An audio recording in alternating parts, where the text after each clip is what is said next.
தேர்தலில் தோற்றால் என்னை பதவியில் இருந்து நீக்கிவிடுவார்கள் என அமெரிக்க அதிபர் ட்ரம்ப் புலம்பியுள்ளார். கடந்த ஆண்டு அமெரிக்க அதிபராக 2ஆம் முறையாக தேர்ந்தெடுக்கப்பட்ட ட்ரம்ப் பதவியேற்றத்தில் இருந்தே பல்வேறு சர்ச்சைகளில் சிக்கி வருகிறார். அதிலும் இந்தியா, சீனா உள்ளிட்ட நாடுகளுக்கு அதிக வரி விதித்ததன் காரணமாக அமெரிக்காவில் பொருட்களின் விலை பல மடங்கு அதிகரித்தது. இது ட்ரம்ப் மீது உள்நாட்டில் கடும் அதிருப்தியை ஏற்படுத்தியுள்ளது. இதன் காரணமாக அதன் பின்னர் நடைபெற்ற பல்வேறு மாகாண தேர்தல்களிலும் ட்ரம்பின் குடியரசுக் கட்சி தோல்வியை சந்தித்தது.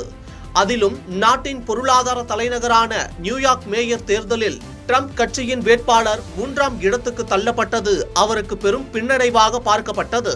அதேபோல வெனிசுலாவுக்குள் நுழைந்து அந்நாட்டு அதிபர் மதுரோவை கைது செய்தது, நட்பு நாடான டென்மார்க்குக்கு சொந்தமான கிரீன்லாந்தை கைப்பற்றுவேன் என மிரட்டியது போன்ற சம்பவங்கள் உள்நாட்டில் கடும் எதிர்ப்பை சந்தித்துள்ளன. இந்த நிலையில் அமெரிக்க நாடாளுமன்றத்தின் பிரதிநிதிகள் சபையில் 1/3 பங்கு உறுப்பினர்களை தேர்ந்தெடுக்கும் தேர்தல் விரைவில் நடைபெற உள்ளது.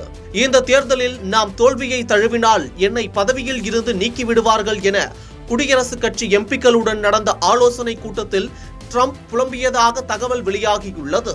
இந்த தேர்தலில் எதிர்க்கட்சியான ஜனநாயக கட்சியினர் அதிக இடங்களில் வெற்றி பெற்றால் அவர்கள் நாடாளுமன்றத்தை முடக்கி ட்ரம்புக்கு எதிராக இம்பீச்மென்ட் தீர்மானத்தை கொண்டு வருவார்கள் என ட்ரம்ப் அச்சம் தெரிவித்துள்ளார். இந்தியா, சீனா உள்ளிட்ட நாடுகளுக்கு அதிக வரி விதித்த விவகாரத்தில் ட்ரம்பின் சொந்த கட்சி எம்பிக்களே அவருக்கு எதிராக கருத்து தெரிவித்து வருகின்றனர். இதனால் ட்ரம்புக்கு சிக்கல் அதிகரித்து வருகிறது.